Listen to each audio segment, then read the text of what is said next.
Chapter 5. The Cry in the Corridor. At first, each day which passed by for Mary Lennox was exactly like the others. Every morning she awoke in her tapestried room and found Martha kneeling upon the hearth building her fire.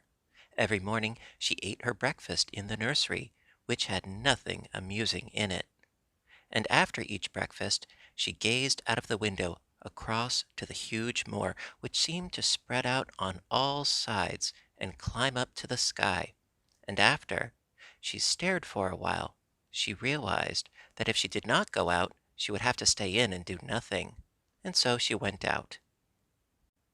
She did not know that this was the best thing she could have done, and she did not know that when she began to walk quickly or even run along the paths and down by the avenue, she was stirring her slow blood and making herself stronger by fighting with the wind which swept down from the moor. She ran only to make herself warm, and she hated the wind which rushed at her face and roared and held her back as if it were some giant she could not see.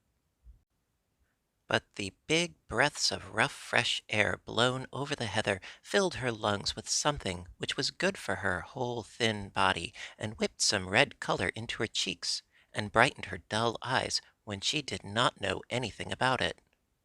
But after a few days spent almost entirely out of doors, she wakened one morning knowing what it was to be hungry, and when she sat down to her breakfast she did not glance disdainfully at her porridge and push it away, but took up her spoon and began to eat it, and went on eating it until her bowl was empty.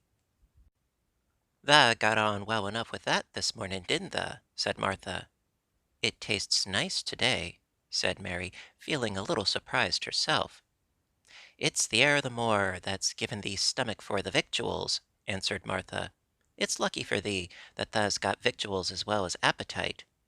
There's been 12 in our cottage as had the stomach and nothin' to put in it. You go on playin' out o' doors every day, and you'll get some flesh on your bones, and you won't be so yeller." "I don't play," said Mary. "I have nothing to play with." "Nothing to play with!" exclaimed Martha. "Our children plays with sticks and stones. They just runs about and shouts and looks at things." Mary did not shout, but she looked at things.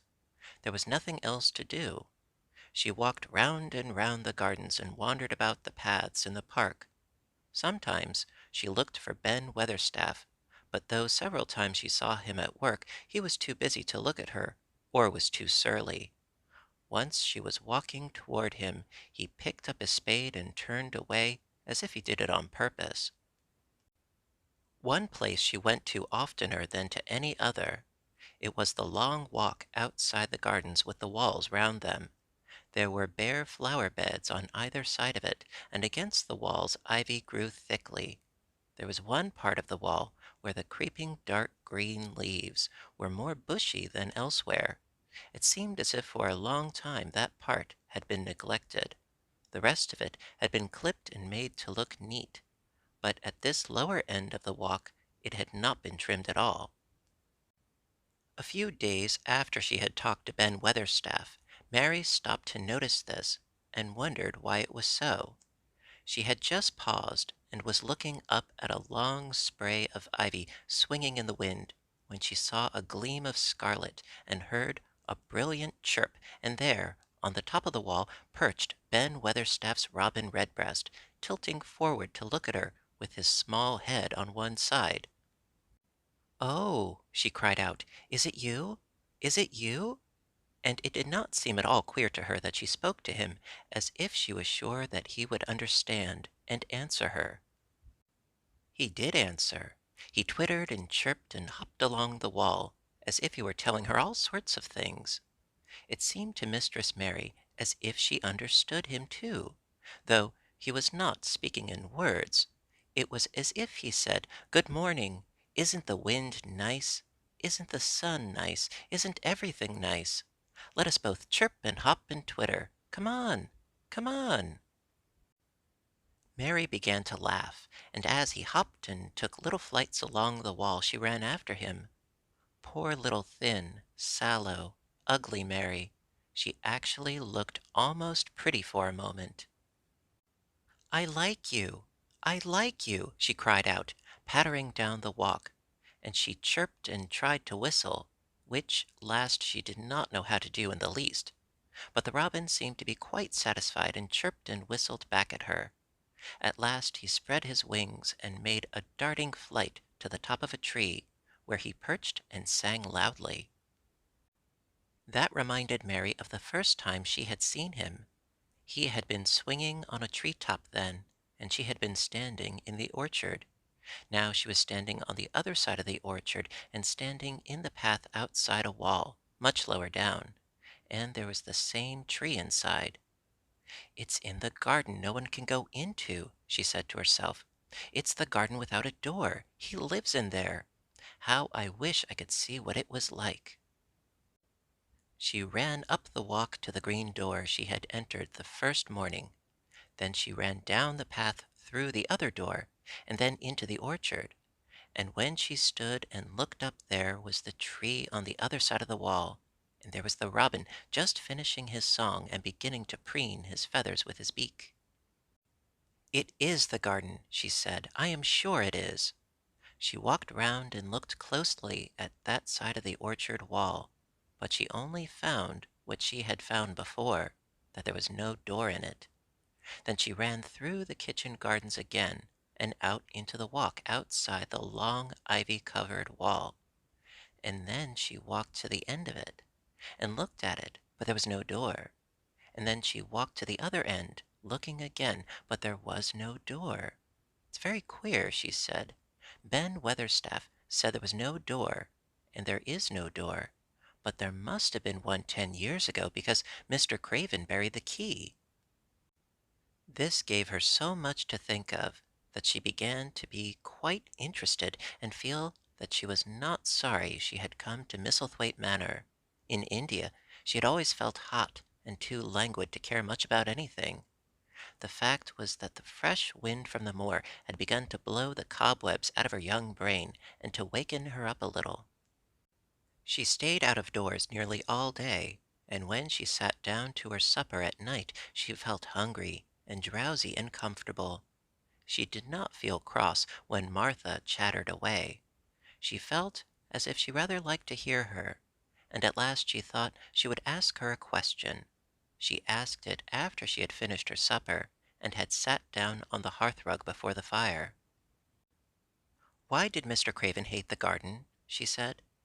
She had made Martha stay with her, and Martha had not objected at all. She was very young, and used to a crowded cottage full of brothers and sisters, and she found it dull in the great servants' hall downstairs, where the footmen and upper housemaids made fun of her Yorkshire speech, and looked upon her as a common little thing, and sat and whispered among themselves. Martha liked to talk, and the strange child who had lived in India and been waited upon by blacks was novelty enough to attract her.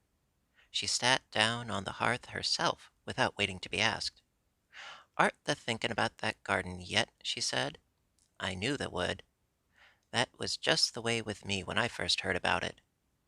"Why did he hate it?" Mary persisted. Martha tucked her feet under her and made herself quite comfortable. "Listen to the wind wuthering round the house," she said. "You could bear stand up on the moor if you was out on it to-night." Mary did not know what "wutherin'" meant until she listened, and then she understood. It must mean that hollow, shuddering sort of roar, which rushed round and round the house as if the giant no one could see were buffering it and beating at the walls and windows to try to break in. But one knew he could not get in, and somehow it made one feel very safe and warm inside a room with a red coal fire. But why did he hate it so? She asked, after she had listened. She intended to know if Martha did. Then Martha gave up her store of knowledge.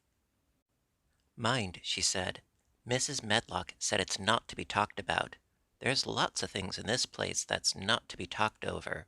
That's Mr. Craven's orders. His troubles are none servant's business, he says. But for the garden he wouldn't be like he is.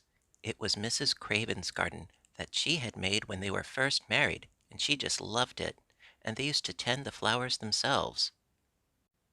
And none of the gardeners was ever let to go in. Him and her used to go in and shut the door and stay there for hours and hours, readin' and talkin'. And she was just a bit of a girl, and there was an old tree with a branch bent like a seed on it, and she made roses grow over it, and she used to sit there. But one day when she was sittin' there, the branch broke, and she fell on the ground, and was hurt so bad that the next day she died. The doctors thought he'd go out of his mind and die too. That's why he hates it. No one's never gone in since, and he won't let anyone talk about it." Mary did not ask any more questions. She looked at the red fire and listened to the wind wutherin'. It seemed to be wutherin' louder than ever. At that moment a very good thing happened to her.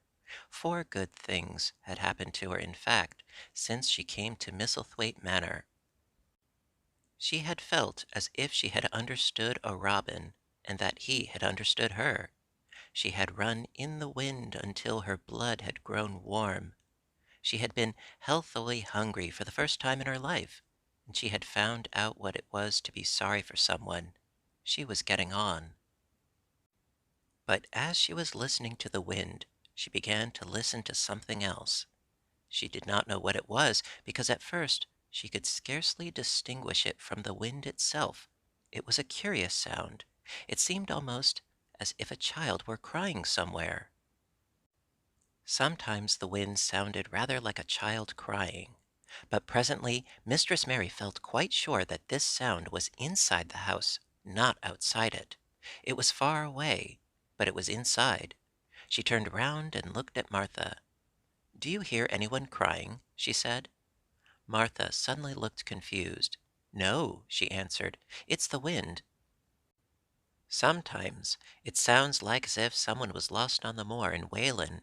It's got all sorts of sounds." "But listen," said Mary. "It's in the house, down one of those long corridors." And at that very moment a door must have been opened somewhere downstairs, for a great rushing draught blew along the passage, and the door of the room they sat in was blown open with a crash, and as they both jumped to their feet the light was blown out, and the crying sound was swept down the far corridor, so that it was to be heard more plainly than ever. "There," said Mary, "I told you so. It is someone crying, and it isn't a grown-up person." Martha ran and shut the door and turned the key, but before she did it they both heard the sound of a door in some far passage shutting it with a bang, and then everything was quiet, for even the wind ceased wutherin' for a few moments.